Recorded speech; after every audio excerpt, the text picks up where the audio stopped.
Wonderful. So welcome everyone. Thank you for, excuse me, thank you for putting up with our increased security measures as we're dealing with, unfortunately, some of those Zoom bombers. Hopefully this isn't an issue in the future, but we thank you for all of your patience, and we're just looking forward to getting started with the workshop. So just to let everybody know, the workshop goes for about 45, 50 minutes, and then we'll have some time at the end for Q&A if you do have questions. But if you have questions while we go, I'd recommend that you can put those questions into the chat so that we can maybe address them all at once. If you have a burning desire to ask a question right away, just make sure to unmute yourself so that we can hear you. Otherwise, we do ask that you mute your microphone and you turn your cameras off while we are, Caitlin is presenting. And there's also going to be a survey that we're sharing, and Nona will be putting it into the chat. And just please give us some feedback on the survey so that we can help with, we can help Caitlin, and you can help the rec to continue to provide content that you want, content that you like to see, and we'll make sure that we give you, you know, what you're looking for. So with that, I will pass it on to our very esteemed presenter today, Katelyn Parsons, who I'll let you introduce yourself, Caitlin, and tell us a little bit about what you do and how you're going to be helping us at the Rec today. Awesome. Thank you, Tanya. Thank you for having me, everybody. I was just saying before we hit record, I'm so excited to be with you all today. We have so much to cover in this workshop, so I'm just going to jump right into it. I get into my personal story and who I am in some of the upcoming slides, but let's kick it off. And just like Tanya said, if you have a burning question, please jump in. I can't see everybody, and I wish that I could, but I really want to make this interactive and to let you know that your voice matters in this conversation. If you feel like you just need to speak up and say something, please do so. So I take a moment to get settled in, but I'm sure a lot of you are probably are settled in already, assuming that we're all from home and everything. And that's why I really wanted to start by saying thank you for showing up. Tanya and I were discussing this before we let everybody in, but I can't think of a better time to do a workshop like this with everything going on in the world. And being, how many months in are we? 9 months into COVID and working from home and all of the social justice issues and the election and all of the things that have come up this year. We have just been challenged in so many ways, and now more than ever it's so important to take care of ourselves, but it also doesn't mean that it is the only time to take care of ourselves. And I love doing this workshop so much. It's one of my favorite things to teach because it's probably different than what you're expecting, the self-care framework that I'm teaching tonight. And I want to just share that any emotions that are coming up for you, just be with them. Don't try to avoid them. Don't try to push past them. For some of you, this is self-care, showing up and saying yes and being here. And I really want to acknowledge that for you. And for others, you'll recognize in this presentation that this is not self-care. And that's okay too. This is a choice that you're making, and we're all here together. And I'm just really excited to be with you and very, very grateful for your time. Thank you so much. So I'm curious, and I can't see the chat. So if anybody wants to unmute themselves or tell me, but I'm just curious, how does everybody define self-care right now? So yeah, Tanya. I was going to say, go ahead, everybody, just put your answer in the chat, and I will, I'll review the chat, and then I can relay the information to you. So everybody, please do share. Let us know. Yeah, please. I would love to hear. And especially right now, self-care is one of those trendy Instagrammable hashtags that kind of gets floated around with a million different descriptions and definitions. And so it is becoming more confusing than ever. And we're going to bust through some of those myths tonight, but I'm just curious where everybody's at with the definition of self-care before we head into all of the content. For now, we have taking time to myself, choosing yourself when you're juggling too many tasks and not beating yourself up for making that choice, doing what you love and relaxes you, taking time to do the things you enjoy, taking time to step away from anything that may not be in alignment with your comfortness or bring discomfort to your aura. Time to myself, Karen says, spending time with loved ones, taking time to myself in the moment I need it, looking at what Awesome. needs are, putting myself first. So many, listening to Great. lots of things. Do you want any more? Yeah, no, it sounds like taking time to myself is the most common theme. Does everybody agree with that? If you don't, just unmute yourself and rebut. But Yeah. as a culture, we've become, Sorry. sorry? Somebody said in the chat, face masks for self-care. Absolutely. Yeah, absolutely. And that's taking care of yourself and also everybody around you as well too, but literally putting an oxygen mask on. So as a culture, we've become so used to equating self-care with either luxury or being selfish, right? It's also equated as something that we have to earn. I mean, if you look at some of these quotes, no pain, no gain, talking all about the hustle, work hard, play hard, all of these things. And so we have this cultural messaging ingrained in us that we have to amount to something before we can achieve or be worthy of self-care. And the reality is that's just not true. There's a lot of problems with this. This creates an elitist division in our culture. It makes us feel selfish when we do put ourselves first. It's unrealistic, and it's also not attainable or sustainable for everybody, so that their lives going into that division in our culture, as well as just feeling like we can't sustain what we are defining as self-care. It keeps us from resolving the actual problem and feeling well, feeling healthy, feeling just like you're in a good place physically, mentally, and emotionally consistently. And it sets us up for burnout too. When we aim really high with our self-care needs, and we aren't able to achieve that sustainable rate of taking care of ourselves, we can very easily burn out.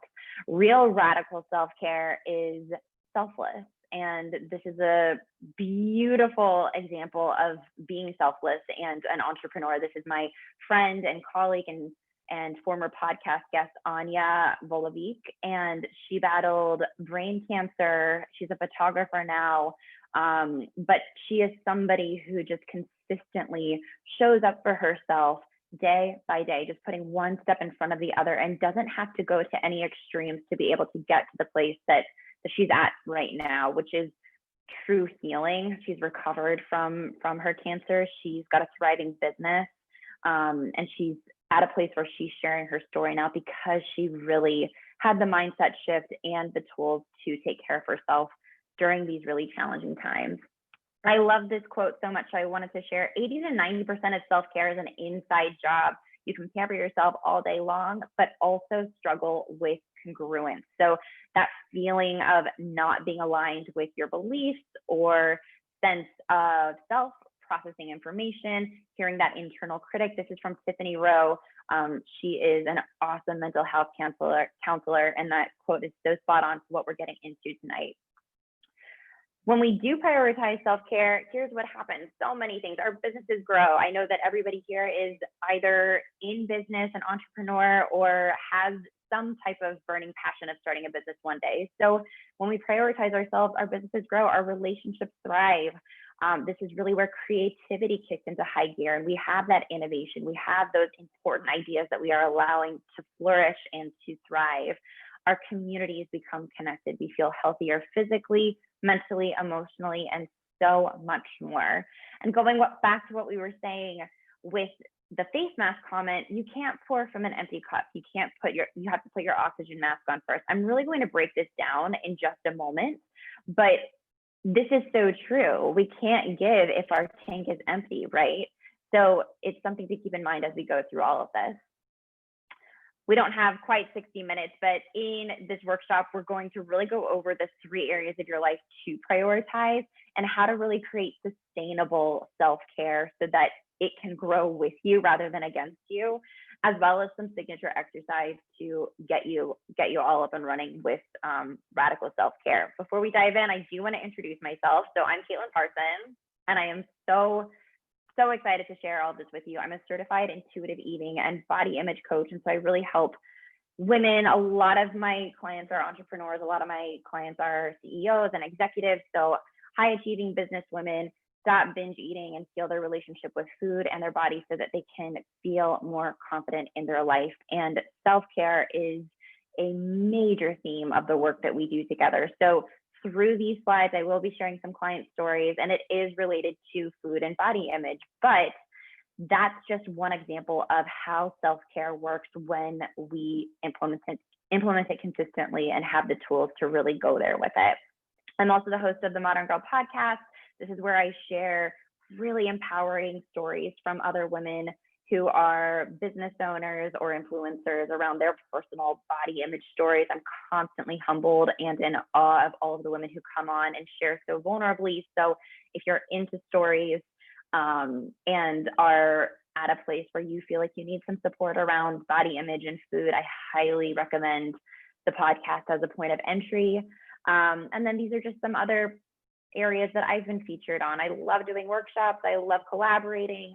To get to know me a little bit more, I live in San Diego. I started my career in corporate fashion. I worked at the Urban Outfitters headquarters out of college. And during that time, and even before then, I was struggling with bulimia on and off for about 16 years.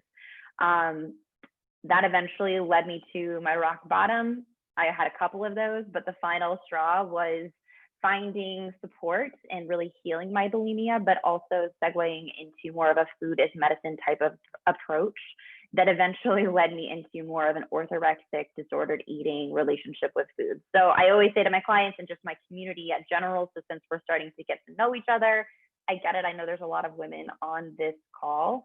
There's not a lot that you can say around food or body that I have not experienced myself. And self-care was a major framework for healing my relationship with food and body image. And so now I get to help others who are in a similar position and feel heard and understood and accepted, and really help them get to the root cause of what's causing the struggle with food and body image.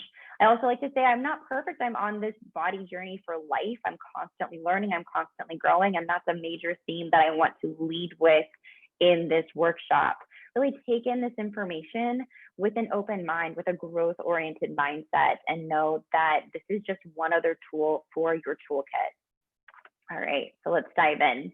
I know I asked you before what your definition of self-care is. This is the Google definition of self-care, and it's really interesting when you Google self-care to find what comes up in terms of just the definitions and also the images and things. So the practice of taking action to preserve or improve one's own health, or the practice of taking an active role in protecting one's own well-being and happiness, in particular during periods of stress. I find this definition so interesting because it's very specific and very pigeonholed. And I really look at self-care as an umbrella for all these other areas of our life: mental, physical, emotional health, really looking at our self-care from more of a holistic lens so that we can feel well consistently. And I will be going through 3 steps. So let's dive into the first one. And this is really meeting your basic needs for self-care. So I know I mentioned before the oxygen mask analogy. Type a 1 in the comments if you have heard this analogy before. Place your oxygen mask on yourself before helping others. This goes back to the plane example that we've all seen whenever we fly, assuming everybody here has flown before. And it's funny because the last time I was on a plane, it was a while ago, and COVID obviously is preventing us from traveling.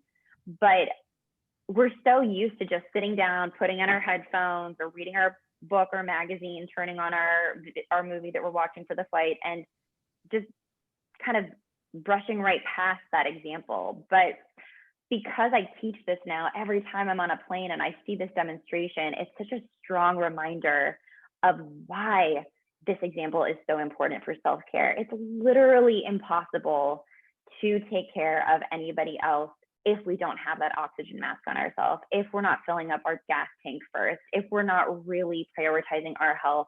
We can't show up as the best version of ourselves, whether it's the people around us, the businesses that we're growing, the ideas that we're fueling, and just ourselves in general too. So it's so important. And what we'll be going over is some non-negotiable needs that I really want to position as the foundation for each of your days. So before we go into all of these, one thing that I just want to point out is self-compassion and why this is so critical for self-care. Dr. Kristin Neff is a brilliant researcher, and she wrote the book Self-Compassion. I highly encourage, I hope everyone has something to take notes with. I'll be dropping some things to write down in this workshop, but her book Self-Compassion is incredible. I recommend it to all of my clients. And she also has some beautiful meditations on the app Insight Timer, if anybody is interested in meditating or adopting a practice. And she really defines self-compassion in a way that made a lot of sense to me. And so I'll just go through some of these, treating ourselves with the same care and understanding that you would a friend, and really getting to a place where we have a relationship with ourselves that's deep and meaningful. Removing the self-criticism, that negative voice in our head, and also the comparison voice, who we're constantly comparing ourselves against to in our businesses and our personal lives, all of these things. Actively soothing and comforting ourselves. And this can look a lot of different ways.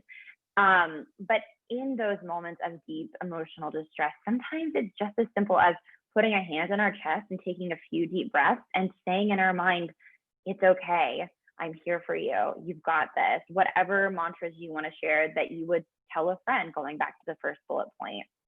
Recognizing that our experience is largely a part of the world experience. I like to call this the human experience. I didn't come up with that definition, obviously, but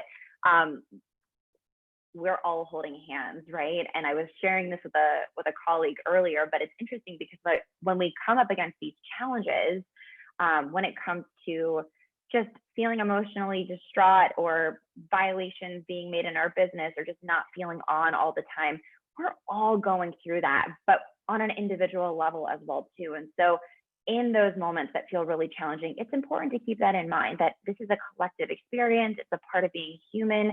And when we can adopt a growth-oriented mindset for these dips, for these bumps that we hit, then it allows us to act in more of a self-compassionate way with ourselves and move forward in a way that feels really sustainable and consistent.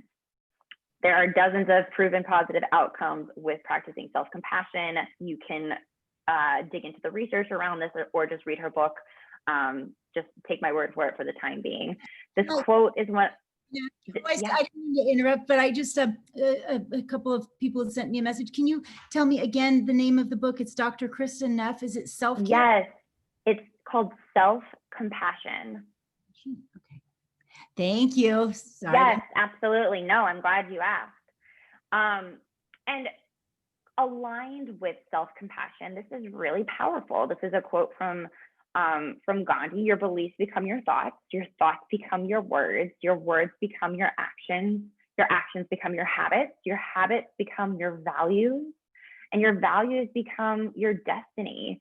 Your values kind of become your identity too, who you are in the world, what defines you, what you believe in, all of these things. I wanted to share this slide with you because we seem to know this. I know you all are really intelligent women. You wouldn't be here if you weren't. And so it's one thing to know this, and it's another thing to have a gentle reminder of these concepts. And so just let this sink in for a moment. And it's really powerful when we do get into radical self-care work, just beginning with our thoughts, how we're talking to ourselves, those stories that are running in our minds when we are speaking negatively or critically. How can we turn that into more of a compassionate tone and then move through the rest of these? So let's get into some basic needs. This is really the foundation, and I want to just go through these and why they're so important, and what to do to actually make these work for you. So again, we all know this, right? These aren't any like novel concepts, but one of the reasons why I wanted to share this with you is because the biggest part of change and transformation and feeling well is to really make sure that the foundation is set in our life. And I've been doing this for a long time, and without fail, and I have to check myself on this too, but without fail, when I begin working with a client, one of these areas is missing, if not a few. And it's not anybody's fault. It's the culture that we're in and the hustle mentality and going, putting everybody else first, that without fail, we only have enough hours in the day. These start to slip. And then because we're goal oriented, we're high achievers, we bypass them and we keep going towards the other goals that are really important, all of the things on our to-do list. And little by little, these get sacrificed, and they're so important. And so I want to walk through each of these and why they're important, and also give you some tips to optimize these so that you can begin making them work for you. So getting enough sleep. If there is one thing that I can encourage you to do walking away from this workshop today, it's to get enough sleep. When we don't get enough sleep, it's almost like a domino effect. It affects our health physically, mentally, emotionally. This is really where we are not able to make rational decisions. We feel overcome with a lot of analysis paralysis, decision fatigue. Even when it comes to food, it throws off our hormones. And so this is where we can often feel really frustrated by our food cravings throughout the day because our ghrelin and leptin are out of balance, which are directly related to sleep. And so it really is just a catalyst for so many things. Whenever my client is having a really tough day, we go through a few different checkpoints, and absolutely enough sleep is one of them. When we're sleeping well, we can make clear decisions. We can feel like we're in a place to really take care of ourselves in a powerful way. And it also just allows us to show up more in a more robust way during our day as well too. So a couple tips for getting enough sleep. I really like to just have a couple of checkpoints at the end of the day. I know everybody is different, and I get it. We're in COVID right now. Everybody is going through different emotional struggles. There's kids at home. There's other people in the house. There's work at home. All of these things. But if we can get into a routine where we're going to bed around the same time every night and waking up around the same time every morning, that's really going to get our circadian rhythms in balance. And our circadian rhythms really guide, are almost like compass for our health for the rest of our day too. They really create that equilibrium and that balance for so many other things in our life, particularly around our health and our hormones and all of those things. So set an alarm, even if I always tell my clients, even if it's an alarm to get started with your evening routine, let that be the kickoff point so that you're building in consistency at least Monday through Friday. And then if you can stay on a similar schedule through the weekends too, that's really amazing. Another tip that I would share for sleep as well too is really set up your environment. I always recommend put your technology in another room. Blue rays are just really, really hard on our sleep, and also for perpetuating anxiety and thoughts. And believe me, I know everybody here is business minded and entrepreneurial. Just comment in the chat with a 2 if you wake up at 3 a.m. and have these big ideas and to-do lists and all these things running through your mind. I just want to validate you. I see you. You're not alone. This is totally normal. But also knowing this is even more reason to set yourself up for optimal sleep. So making sure that you aren't on social media right before you're not watching something dramatic, you're not scrolling the news, you're not reading anything that's really going to stimulate your nervous system in a way that's going to interrupt your sleep cycle. And a lot of this is on a more subconscious level too. So of course, when we start to sleep, we don't think automatically, oh, this is the thing that's screwing everything up, because it's kind of running in the background, but it really is important. Hydration is another foundational element. All of these are really, but really making sure that we're well hydrated. This impacts our digestion. This impacts our food cravings. This really impacts our mental health and our brain health and all of these things, and just really gives us life for making creative decisions and feeling well and just staying well balanced throughout the day too. So it's an easy add in, and I'm big on adding in versus taking out. But one of the ways that you can set yourself up for really great hydration throughout the day is just starting your day with water. So I always like to suggest to clients have a water bottle or a cup out the night before that has your water in it, so that it just becomes a habit the next day. And whether that's by your toothbrush or vitamins that you take, or anywhere in the morning that just becomes a consistent routine for you, I always suggest starting with around 16 ounces first thing in the morning is great. It just kickstarts digestion, it gets things flowing, it helps us eliminate and all of those things. And then grab a water bottle, especially at home, and we're not running a million places, but have a water bottle that really gives you that indication of how much you're drinking throughout the day, or some type of cup that you can feel the same level of awareness with as well too. And rule of thumb, we like to aim for around 64 ounces of water throughout the day. This isn't about numbers, it's not about rules, it's just about an idea of how much to be drinking through the day. But our bodies are really smart, and when we set them up for success, you'll know when you're dehydrated and you'll know when you are properly hydrated. It's really cool, and it's one of the things that I get so excited about when clients are developing that deeper level of body trust. Nourishment, especially as entrepreneurs, so important for so many things. Again, that brain fuel, with the clients that I work with as well too, proper nourishment, adequate nutrition throughout the day really sets us up for success in terms of making decisions around the food choices that we're having throughout the day, and preventing that overeating binge cycle, which then leads to a lot of mental chaos and chatter and stories and all of those things. And so really making sure that you're nourishing yourself with a variety of foods throughout the day is key. I'm a big fan of the power snack in the afternoon. This is that missing piece of the puzzle that I know a lot of us experience, where we can feel the lag in the afternoon and the energy slump and all of those things. Or in a lot of my clients' cases, we notice that we're overeating and stress eating and can't get out of the kitchen and the pantry and all of those things as well too. So grab a power snack and really make that a consistent part of your afternoon routine to have that well-balanced and consistent nourishment throughout the day as well too. I'm also a big fan of mindful eating. So even if you can get one meal in throughout the day, away from your desk, away from the TV, where you're just sitting down with your food, maybe you have some background music or you're eating with somebody else in your family, but you are just totally present. It's a really, really important practice to get in the habit of when it's possible. And again, I know everybody's situation is different at home, but it really allows us to connect to our bodies in a really powerful way. Movement, so important as well too. I want to be mindful of time, everybody, so I'm going to go through these a little bit quicker, but how can you add in movement?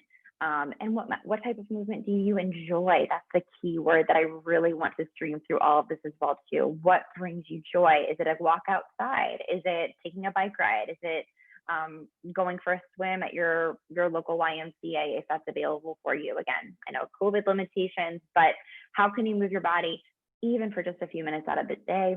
And then fresh air and sun, so important. This is where we can kill two birds, getting movement in and getting outside. It just stimulates blood flow, gives us vitamin C, all of the things that are really, really important.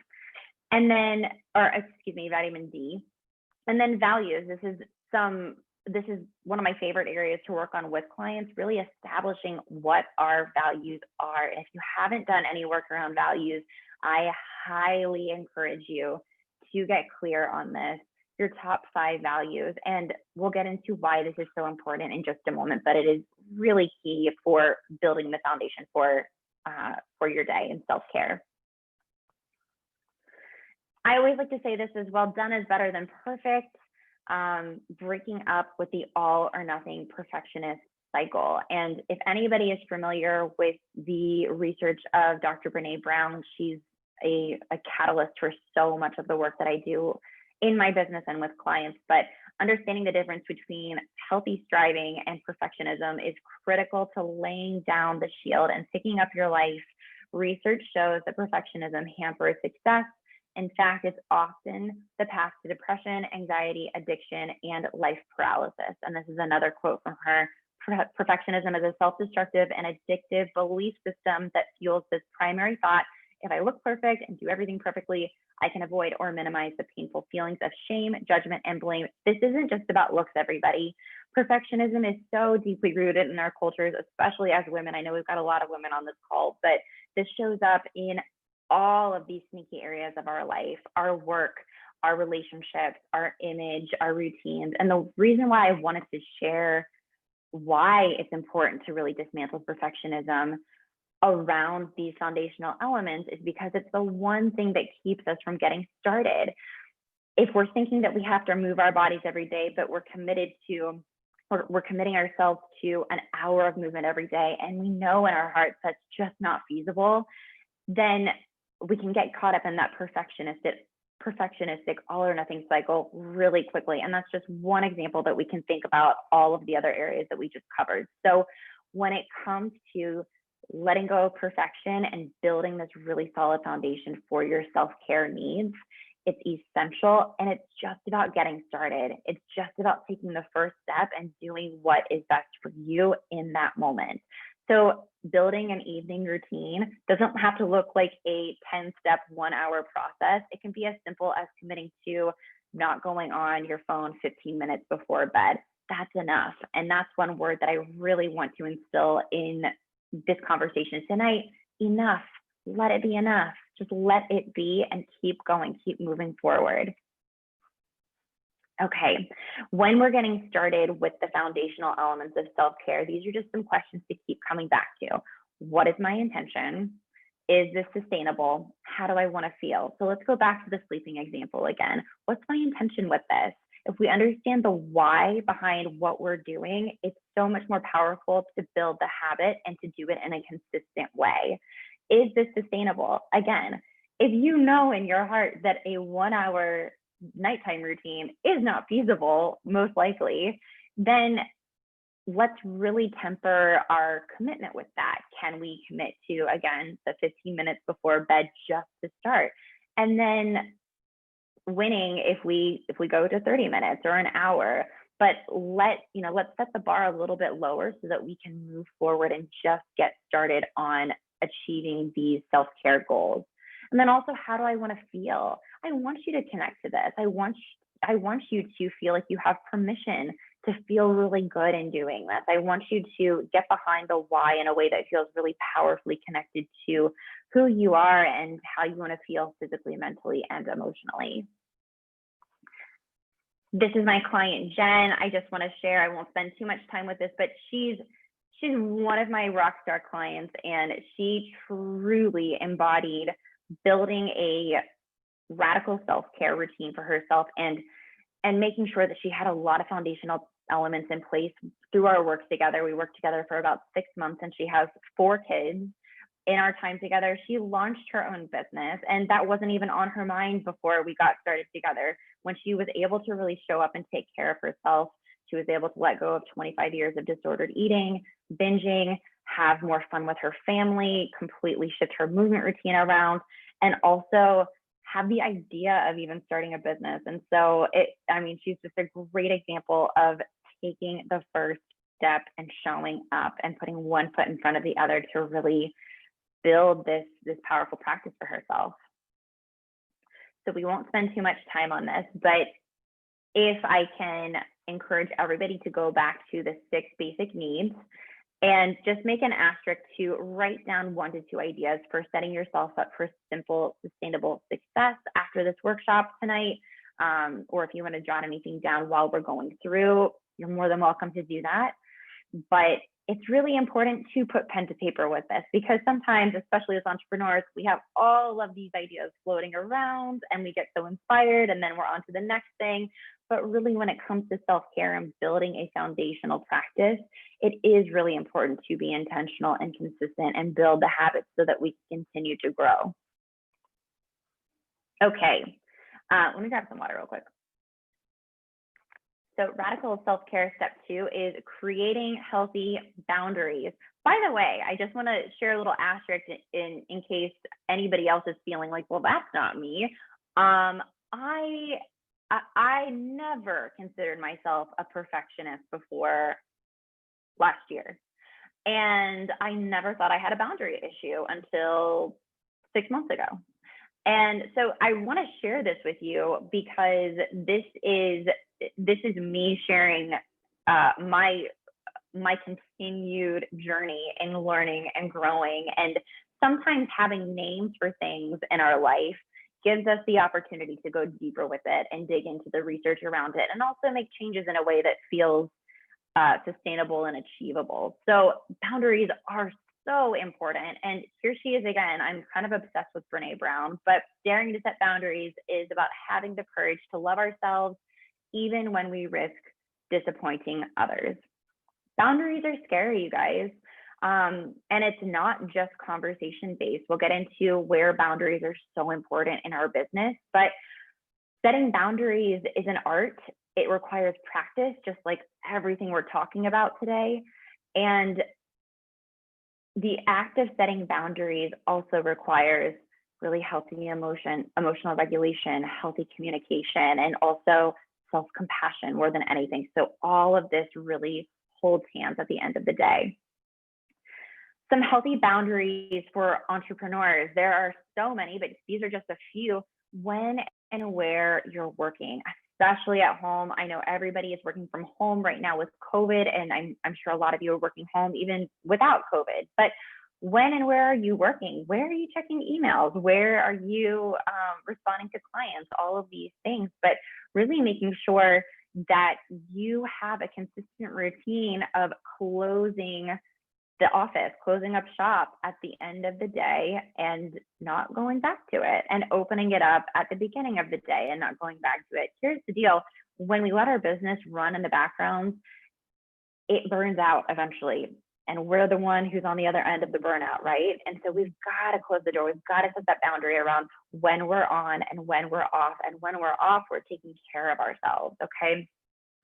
Saying no, woo, scary. At least for me it was, but it's so important. Saying no to projects or coffee dates or meetings or events, things that are just not aligned with either your values or it feels like it's too much on your plate. And I want to just caveat saying no. You don't have to come out and say a flat no right away. Try saying, let me think about that and get back to you, and truly make a note and get back to the person. It doesn't have to feel as scary right out of the gate, but really saying no to the things that just aren't a really honest yes is a big part of setting boundaries.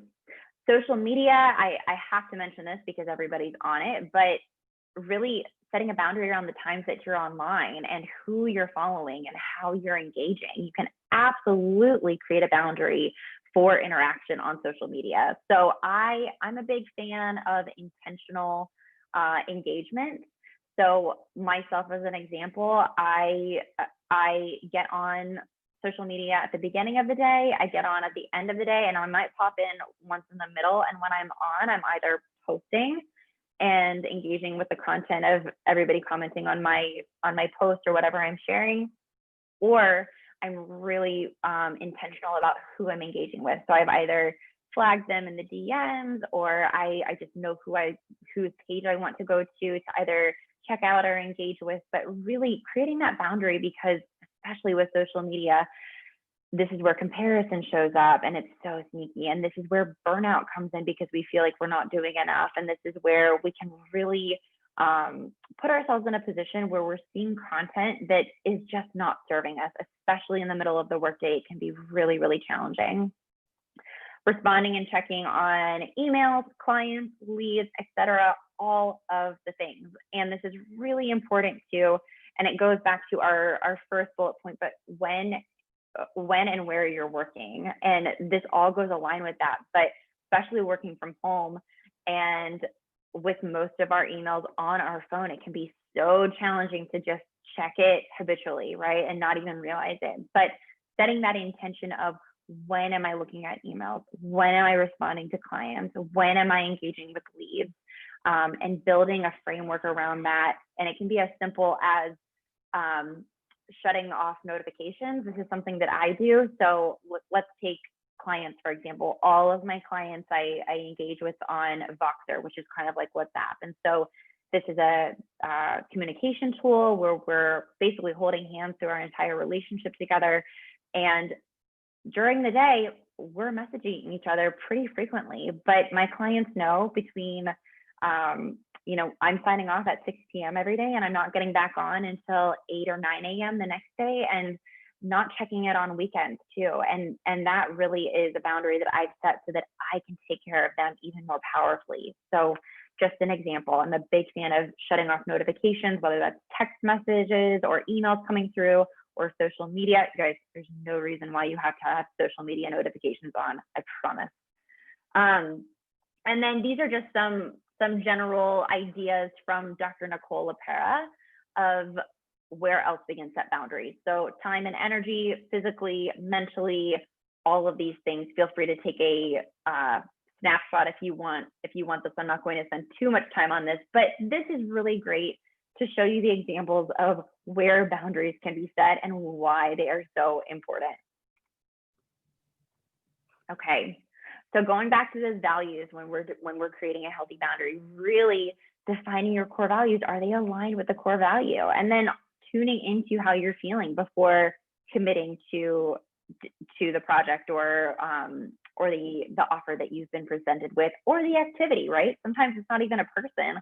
Sometimes it's just a self-imposed activity or project. Be really direct when saying no, even if that's to yourself. And then also decide how you will honor your self-compassion and handle a boundary violation. This is really important because if we keep dismissing the violation, then the boundary becomes eroded. And so just like with anything in our life, we have to have some type of gentle consequence with this. And it looks different for everybody as well too, but it's a really great opportunity to exercise self-compassion and check in with what's at stake here. Why is the boundary so important? And how do I redirect myself so that I'm not getting back on track, but moving forward and getting back to a place where I'm consistently in a boundary setting mode and feeling really good. Okay, so again, more boundary examples here. I won't spend too much time on this, but these are just examples of how to set boundaries. Again, this takes practice, but my well-being, I say no when it's not a true yes, and I'll honor this by staying true when there's an external pressure. Energy and clarity, I value this. Personal time is what I need. So having a firm morning ritual, this looks different for everybody, right? But these are just some very general, broad ideas. And this really goes back to values. In terms of values, there's hundreds of different values that we could have, or names for them, right? So your values are really personal, and getting clear on them is really specific and important. Okay, and then another little exercise that I want to encourage everybody to do is commit to 2 boundaries that you plan on creating this week. It could be as simple as a reflection on just consistently making sure that when you are presented with an opportunity, you check in before you commit. It could be setting a really clear boundary around when you're working or when you're going online. It could be shutting off notifications on your phone. But we've shared so many examples already. So go ahead and write down 1 or 2 that really stuck out to you, and begin to think about how can I enforce this as we're going through the rest of this workshop, and then afterwards too. But again, pen to paper, so important before all the other ideas come in. So just take a moment to get clear on that. And then this is another client who I just had so much fun working with, and also a really, really strong setter of boundaries.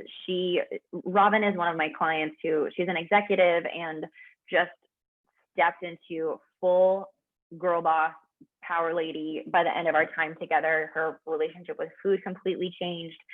She really was consistent with setting boundaries around her relationship with food, her personal relationships in life, a lot of her work. When we were working together, we went into COVID, and so we made some shifts around that too. And she's just continued to grow and grow and grow, and I'm really, really proud of her. Okay, and then we'll move through this fairly quickly, but honoring your emotional needs for self-care. Isn't this funny? Notice that I haven't mentioned a bubble bath once in this whole self-care workshop, right? But this is so important. So our feelings and emotions are stored in our body. And I want to share this. I won't do this with you on the workshop, but one of the best ways we can check in with our emotions, and I do this with a lot of my clients, is doing an emotional body scan. So closing your eyes, putting one hand on your chest or your heart, and just feeling your breath rising and falling in your chest or your belly. You can do this if you want right now. And then start with the head and just scan down and notice what cues your body is giving you when you're making that scan.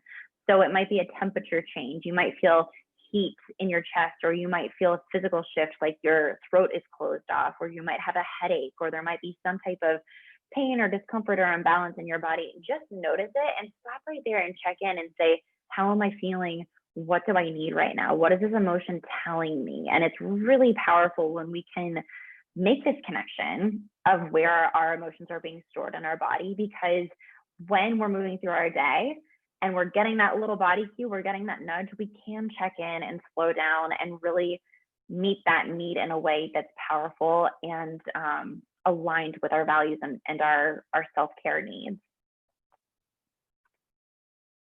Okay. So one thing to point out in all of this self-care work is shoulds, and really changing shoulds and turning them into satisfaction. So I'm curious, just take a moment and ask yourself, where are you shoulding yourself right now? Is it in your work? Is it around your food choices? Is it around your personal relationships? I should call my mom. I should run that errand. I should write that post. I should get in touch with that client.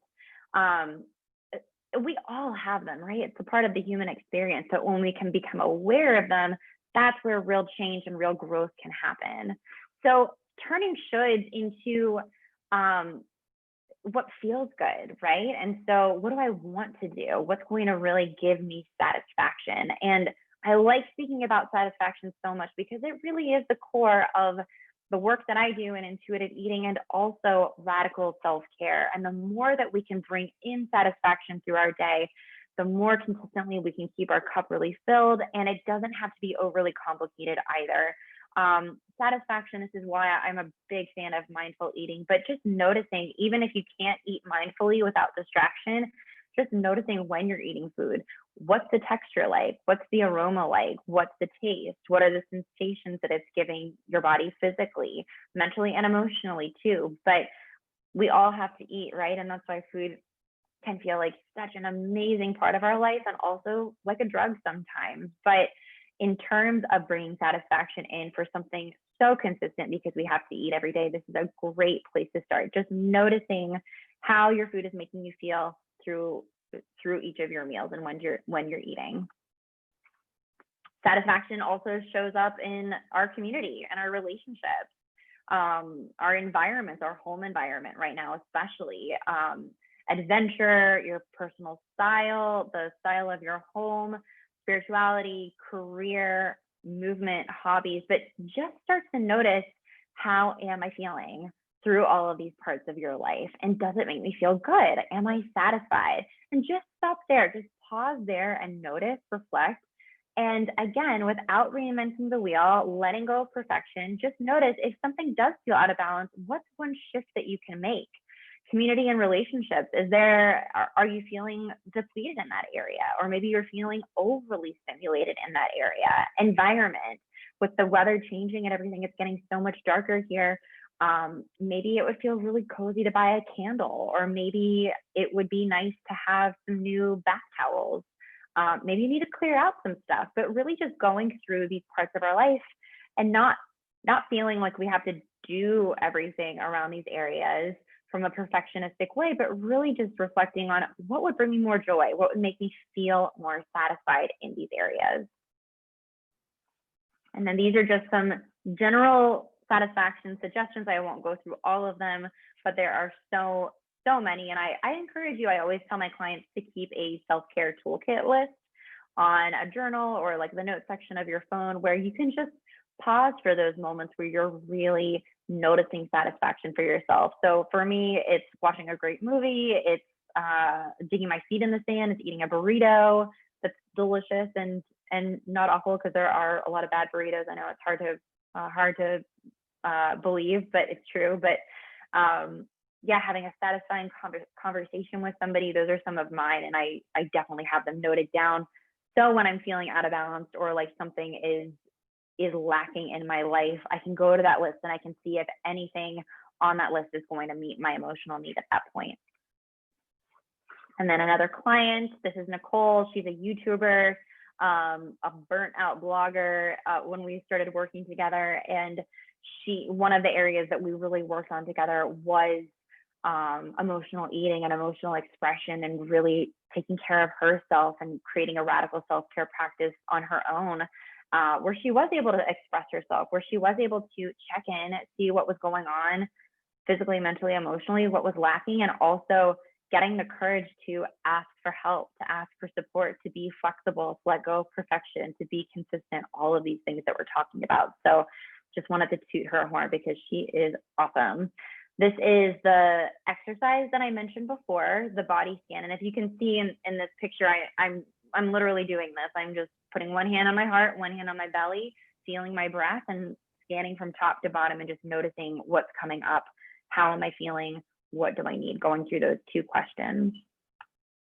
I always like to end with this phrase, progress, not perfection, because that's what this is all about. It's about progress. It's about taking one step forward, and just showing up for yourself, doing what's best for you, right? And also understanding that this takes time. This takes consistency to learn.